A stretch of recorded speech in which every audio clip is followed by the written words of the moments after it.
नमस्कार मित्रांनो, आजच्या आपल्या नवीन व्हिडिओमध्ये तुमचं स्वागत आहे। तर आज आपण मम्मी पप्पांना घ्यायला जाणार आहे। तर मोठा ब्लॉग असेल। तर आज भावाचा बड्डे पण आहे, तर मग त्याचा पण आपण ब्लॉग एकातच करणार आहे सगळं। तर मग आज आपण 42 दिवसानंतर भेटणार आहेत मम्मी पप्पांना, कारण की मी गावाला तर मम्मी पप्पा वसईला होते, तर आज येत आहेत। तर सकाळी 6:30 वाजता आम्ही सगळे घ्यायला चालले आहेत, सगळे भाऊ आहेत। तर आम्ही सगळे घ्यायला चालले आहेत।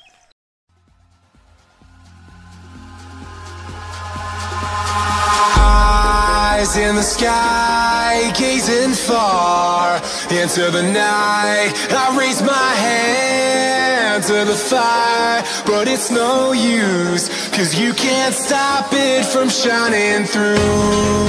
It's true, baby, let the light shine through. एवढ्या पुढे काय आहे मित्रांनो, आता बस आलेली आहे, तर त्यात मम्मी पप्पा पण आहेत।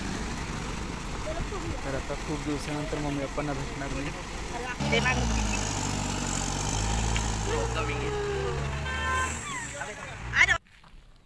आता मी भेटायला जातोय।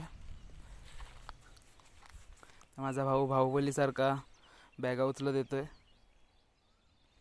मी पण बाहुबलीसारखा गोणी उचलली।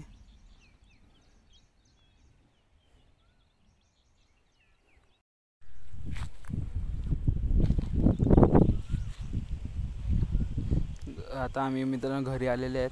तर माझे भाऊ बाकीचं सामान होतं ते आणलं, मी गोण आणलेली, त्यांच्या आधी पोचलो। तर हे दोघं मोठे माणसं एक सिंगल बॅग उचलत आहेत। मग आम्ही आंघोळ केली, मग आम्ही गेलो मसनाईच्या पाया पडायला। का दादाचा बड्डे पण होता, मग दादा बोलला आपण जाऊया पाया पडायला। मग आम्ही पाया पडलो, मग थोड्या वेळ तिकडेच फिरलो, वर थोडा मी घरी आराम केला। मग त्यानंतर आम्ही तळमौल्यात गेले, सामान आणायचं होतं बड्डेसाठी। तर मग बड्डे स्पेशल खायला काहीतरी पाहिजे म्हणून आम्ही वडापाव करणार होते। मग आम्ही तिकडून केक पण घेतला, मग चॉईस करत होते आम्ही कुठला केक पाहिजे तो। मग शेवटी 2 केक चॉईस केले,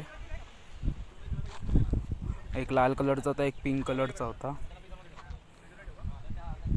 मग त्यांनी विचारलं नाव काय लिहायचं त्याच्यावर, तर मग आम्ही सांगितलं माझ्या भावाला रोहित शर्मा खूप आवडतो, तर मग एकावर लिहा #45 प्रेमी आणि एकावर लिहा प्रथमेश।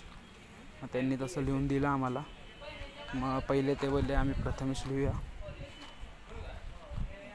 मग केकवर लिहिता नव्हतं येत म्हणून त्यांनी ते खायचं होतं काय आहे त्याच्यावर लिहिलं, आणि मग परत #45 लिहित होते,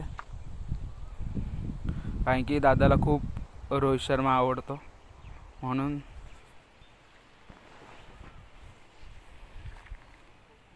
मग आम्ही सगळ्यांनी नीट केक बघितला बरोबर आहे का। वर घरी आले, भूक लागलेली, तर आम्ही थोडं खरवीज खाल्लं। खरवीज खाऊन झाल्यानंतर थोडा आम्ही बाहेर टाइमपास केला,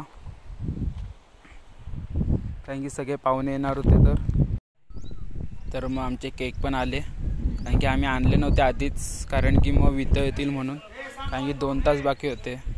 मग आम्ही 2 केक आणलेले आणि एक आमच्या काकींनी पण आणलेला केक, असे 3 केक झाले।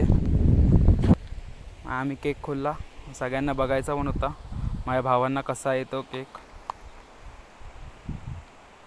मग 2 आम्ही आणलेले आणि एक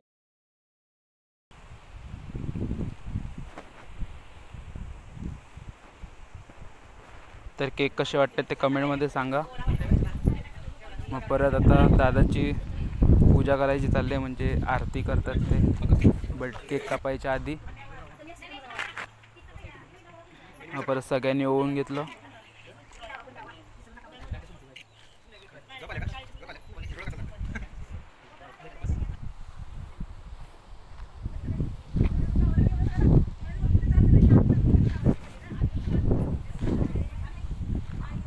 परत सगळे म्हणजे आमचे काका असेच आमचे सगळे घरातलेच आहेत, तर खूप जण होते, कारण की दादा कधी असा बड्डेला नसतो गावाला, कारण की त्याला सुट्टी पण नसते। मग ह्या टायमाला मोठा केला त्याचा। आम्ही सगळ्यांना बोलवलेलं, मग तेवढ्यात मग मामा पण आला, मग त्याने पण केक आणला लाडक्या भाच्याला, त्याचा पण केक खूप चांगला होता.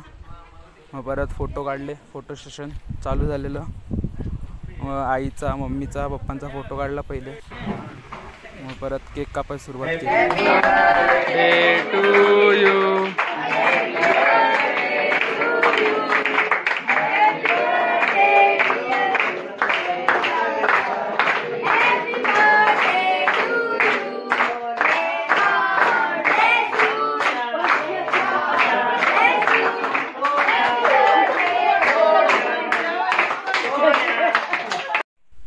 मग परत केक कापून झाल्यानंतर मग सगळी छोटी पोरं पहिले वडापाव खायला बसले, कारण की आज वडापाव बनवलेला, स्पेशल वडापाव. तर मित्रांनो, मी काल रात्री ब्लॉग एंड करू शकला नाही, म्हणून आत्ता करतोय. आता आपण व्हिडिओ इथं थांबवायची आहे. तर ब्लॉग जर आपली व्हिडिओ आवडली असेल तर लाईक करा, चॅनलला सबस्क्राईब करा. असेच आपण पुढच्या व्हिडिओमध्ये पण चांगल्या भेटू. चला बाय.